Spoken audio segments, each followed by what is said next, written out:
Gutom na ako ah. Ay, hi sir, ma'am. Magandang gabi po. Palimos po. Anong magandang gabi? Ganyan sasalubong sa amin sa gabing to? Ba naman yan? Sir, Ang basura!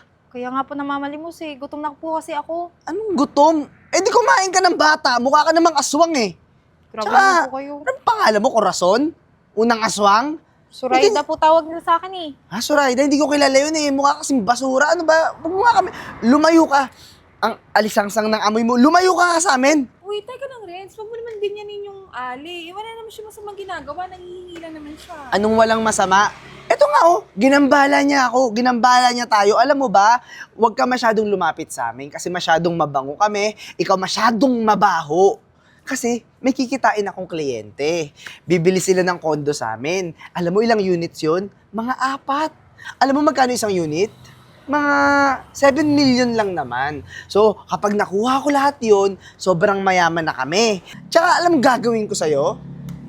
Siguro magandang gawin sa'yo, ibenta na lang kita sa mga sindikato para ilagay ka na lang sa siopaw. Uy sir, wag naman po. Maawa naman po kayo sa akin. Grabe naman po kayo. Oo nga, wag ka naman masyadong harsh kay ate. Eh, nangihingi lang naman siya ng pagkain. Eh, kung meron naman tayo, ba't hindi tayo magbigay? Kat, kahit meron tayo, kahit sumobra pa tayo ng dami ng mga meron tayo o yung pera natin, hindi tayo magbibigay. Lalo na sa katulad nito. Oh, bakit ka ganyan? Tingin mo, bakit ka ganyan?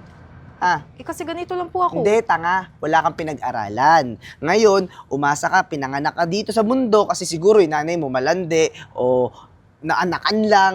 Tapos ngayon, pinapalimos ka para makatulong ka sa pamilya nyo. Alam mo ikaw, doon ka mang hasik ng lagim sa kabila. Kasi pagka isa pang dikit mo sa amin, lapit mo, babasagin ko yung mukha mo, nanggigigil. Ikaw ano, tutulungan mo pa yan? Asa na nga, akin na nga yan. Kung gusto mong tulungan yan, sige, tulungan mo, ha? Tapos ikaw, pag na-late ka mamaya dun sa meeting, babangasan din kita. Titingin-tingin ka pa. Tandaan mo, Kat, lahat ng komisyon, lahat ng perang mapupunta sa akin, ha? Pag tinulungan mo yan, masisiro ka. Hindi mo? Patagal na. Ay, ma'am! Magandang Sir araw Renz. po. Oh, opo. Ano ma'am, Pasensya kamusta? na, na-traffic ka. Naku, walang problema sa akin yan. Kahit malate ka pa ng 2 oras, ma'am. Ang importante sa akin, ma'am, itong 4 na kondo na sinabi niyong bibilhin niyo sa akin. Hindi, ang plano ko talaga 4, pero parang gusto kong gawing 10 kasi 10? malakas ang Airbnb doon sa amin sa Taguig. Naku, 10. Tapos lahat ng komisyon sa akin. Naku, ma'am, malaking bagay po yan, ma'am. Naku, oo, in demand ngayon yung Airbnb ng mga condo units, lalo na yung style na condo na binebenta ko ngayon. Ma'am, naku, yayaman kayo, kikita. Tama yan, 10 yung bilhin nyo. Eh, nasan yung kasama mo? Kasi siya yung kausap ko sa telepono nun eh, si Ma'am Kat. Si Kat. Okay. Ma'am, magre-resign na po yun kasi si Kat. Oh. Daming aberya. Lahat ng mga tao na, kahit tulad yung customer niya, di ba? Lahat ng mga pinagbentahan niya, ma'am, tinutubuan niya pala ng malaki.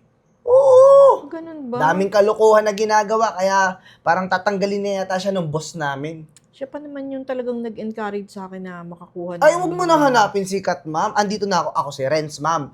Renz, di ba, alam mo na, ma'am, magaling din ako talaga, ma'am. Ang importante sa akin, ma'am, etong 10 kondo na bibilhin mo, 4 lang kasi nakalagay dito, pero gagawin ko na yan, yung 6, isusunod ko agad. Ang importante sa akin, ma'am, pirmahan mo na to agad. Para save na natin yung time mo at saka yung kondo, save na para sa pangalan mo agad. Hawakan mo yung bulb mo. Okay lang naman, pero antay-antayin natin yung anak ko. Malapit na, dadating na yun.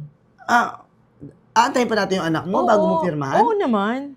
Hindi na, ma'am. Hawakan mo na tong ballpen. Pirmahan mo na siya ngayon. Ay, hindi. Antayin ko siya. Ma'am, pirmahan mo na nga ngayon. Hindi nga pwede. Kailangan antayin ko yung anak ko. Sayang naman yung oras ng punta ko. Kanina pa ako nag-aantay sa inyo. Kailangan mo lang naman kasi pirmahan tong 4 na kondo para yung 6 isusunod nga po natin. Oo, maya-maya ng konti. Maya-maya. Parating na yun eh. Ma'am, dali na. Kanina pa ako nag-aantay sa inyo dito. Pirmahan nyo na po Baka kasi pwedeng yan. maya-maya nga. Gina, Hello, Ma'am Kat. sorry po na nalito ko Bakit eh. naman magre-resign ka na? Ha? Oo, sabi nito eh. Hindi po. Magre-resign ka na, di ba, Kat? Kasi ang daming aberya dun sa opisina, narinig ko. Kinausap ka nung boss natin nung nakaraan eh. Tatanggalin ka na daw kasi ang lakas mo mamatong ng mga kondong binibenta mo. Teka lang, Renz, parang hindi naman yata sa plano yun. Wala naman akong narinig na ganung balita. Anong wala? Narinig ko eh. Kinausap din ako nung boss eh. Alam mo naman na malakas ako kay boss, kaya narinig ko, sinabi niya rin sa akin mismo. Kaya ma'am, huwag ka magko-close ng deal dito kay Kat. Sa akin ka mag-close ng deal. O, di ba? Hindi pa binibigyan yung importansya yung oras mo, ma'am. Tingnan mo! Late!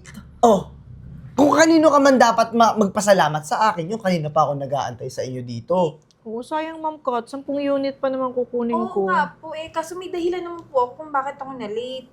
Kasi po kanina may nakita pong pulubi.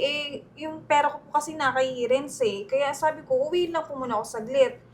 Tapos yung pulubi po, ililibre ko sana dito sa restaurant. Ililibre niya pa? O nagmamagandang loob pa? Hindi na nirespeto yung oras mo, tumulong pa sa iba. Yun naman pala. Tumulong naman sa pulubi. Wala naman problema yun. Ma'am, malaking Okay lang. problema yun. Time is gold, ma'am. 'Di ba nga, dapat irespeto mo yung oras ng iba, lalo na yung kliyente mo. Oh, tutulong pa sa iba. Ano kasi Superman? Hoy! Hoy! Kat, di ba? Pasensya na ha. Sinundan pa kita dito. Ma'am, yan po yung sasabi kong pulubi kanina. Mga buwisit talaga kayo. Ikaw pulubi ka, bakit ka nakapasok dito, ha? Sinabi ko sa'yo, may kliyente ako nakikita, napakabaho mo. Naku, hahampasin kita nito eh. Pinapasok po ako ng security. Pinapasok ka? Paano ka pinapasok? Hindi naman nagpapapasok ng mga pangit at basura dito. Ikaw, isa ka pa. Anong ginawa mo? Sinama mo pa tong pulubi? Nagugutom na nga yung tao. Tignan mo na. Tignan mo na yung ginawa ni Kat. Na-late na nga, nagsama pa ng basura dito sa restaurant. Oh, nakakahiya tuloy. Tingnan mo yung mga tao, tinitignan tayo. Pwede namang i-order siya ng pagkain kung ano eh. Ma'am, Halika anong i-order mo dyan? Basura yan. Oy, ikaw, lumabas ka nga. Lumabas ka doon. Vince! Di naman kita inaano Lumabas ka. Sinisira mo yung kliyente ko. Teka na lang ako sa ibang table. Isa ka pa, bobo ka rin talaga eh. Halika nga! Halika nga! Dito ka nga! Dito ka nga! Teka lang. Halika rito! Bakit ba? Dito lang ako. Dito ka! Halika! Bakit? Sinasabi ko na nga ba eh! Naman Ano ba ginagawa mo? Ba't ka nakaganyan? Nagsa-social experiment lang naman na kasi ako. Alam mo naman ako, di ba? Ito yung anak ko. Ito yung bibili ng kondo. Siya ang pipirma dito. Siya yung kukuha ng 10 unit. Teka lang, ma'am. Sikat na vlogger po yan Di ba ikaw si Miss Eden? Oo. Ide. Nakikita kita, ma'am. Oo. Number 1 fan niyo po ako, napapanood. Naka-follow po ako dyan sa anak niyo, ma'am. Talaga, number 1 fan kita. Ikaw nga yung number 1 fan na mandalait sa akin Anong ginawa mo sa akin kanina? Mas natulungan mo ko, nilait mo lang ako, pinagtawanan. Pero okay lang. Ma'am Eden, teka lang muna. Totoo yun, naka-follow talaga ako. Hindi ko naman alam na pulubi po pala kayo. Di kung alam ko lang, nirespeto sana kita, di ba? Ayan, naka-follow ako. Oh. So namimili ka ng taong re-respetuhin.